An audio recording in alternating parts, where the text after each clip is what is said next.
চট্টগ্রাম বিশ্ববিদ্যালয়ে বইছে ছাত্র সংসদ নির্বাচনের আমেজ। নির্বাচনী নানা প্রক্রিয়া সম্পন্ন করতে ব্যস্ত সময় পার করছেন নির্বাচন কমিশন ও শিক্ষার্থীরা।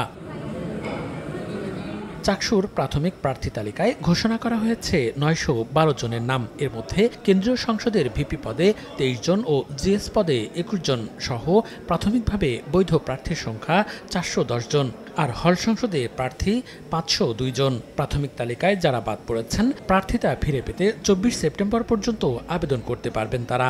আর এ সময়ের মধ্যে কেউ চাইলে প্রার্থিতা প্রত্যাহার করতে পারবেন।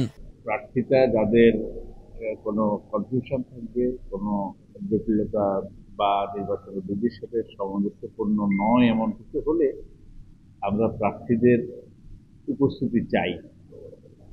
কালকে আমাদের রাশ থাকায় এবং আমরা অনেক সকাল 10টা থেকে প্রায় রাত পর্যন্ত আমাদের এই বাছাইয়ের কাজ করতে গিয়ে আমরা প্রার্থীদের ডাকতে পারি।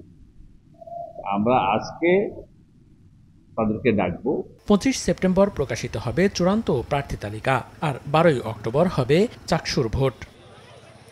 এদিকে ছাত্র সংসদ নির্বাচনের দাবিতে সোমবার অবস্থান কর্মসূচি পালন করেন বরিশালের সরকারি ব্রজমোহন কলেজের শিক্ষার্থীরা।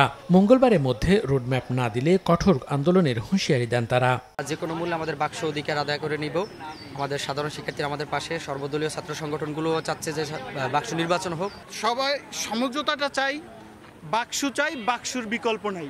আন্দোলনকারীরা জানান, ২ যুগের বেশি সময় ক্যাম্পাসে ছাত্র সংসদ নির্বাচন না থাকায় নানা সুযোগ সুবিধা থেকে বঞ্চিত হচ্ছেন দক্ষিণাঞ্চলের অন্যতম নামী প্রতিষ্ঠানের ছাত্রছাত্রীরা। মনিরুজ্জামান প্রান্ত, সময় সংবাদ।